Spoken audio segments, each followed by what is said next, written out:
Mobile ও জেরক্সের দোকানের আড়ালে আন্তর্জাতিক অসাধু চক্রের সাথে যোগসাজশ চালানোর অভিযোগ ওঠে শিলিগুড়ি সংলগ্ন ফুলবাড়ির জটিয়াকালী বাজারের এক ব্যবসায়ীর বিরুদ্ধে। বৃহস্পতিবার সেই ব্যক্তি পুলিশের জালে ধরা পড়তেই উদ্ঘাটিত হয় আসল রহস্য।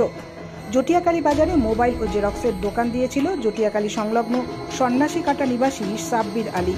বৃহস্পতিবার দুপুরে হঠাৎই শিলিগুড়ি মেট্রোপলিটন পুলিশের স্পেশাল অপারেশন গ্রুপ ও এনজেপি থানা যৌথভাবে হানা দেয় সাব্বির আলীর দোকানে তল্লাশি চালিয়ে একাধিক সিম কার্ড, সিম বক্স, ভুয়ো আধার কার্ড, ভোটার কার্ড সহ অন্যান্য গুরুত্বপূর্ণ নথিপত্র ও কিছু মেশিন উদ্ধার করে পুলিশ। নকল আধার, ভুয়ো সিম ও আন্তর্জাতিক ফোন কল ব্যবহারের জন্য সাব্বির আলীকে গ্রেপ্তার করে পুলিশের অনুমান কোনো আন্তর্জাতিক অসাধু চক্রের সঙ্গে সাব্বির আলীর যোগসাজশ রয়েছে। এরপরই তদন্তের ভার দেওয়া হয় শিলিগুড়ি মেট্রোপলিটন পুলিশের গোয়েন্দা দপ্তরকে। তারা তদন্তে নেমে গত মঙ্গলবার এনজেপি এলাকা থেকে দয়াল বর্মন ও রাজু রায় নামে আরও 2 ব্যক্তিকে গ্রেপ্তার করে। জানা গেছে ধৃত ওই 2 ব্যক্তি এই অসাধু চক্রের সাথে ওতপ্রোতভাবে যুক্ত। বুধবার ধৃতদের জলপাইগুড়ি আদালতে পাঠিয়ে তদন্তের স্বার্থে রিমান্ডের আবেদন জানানো হয়।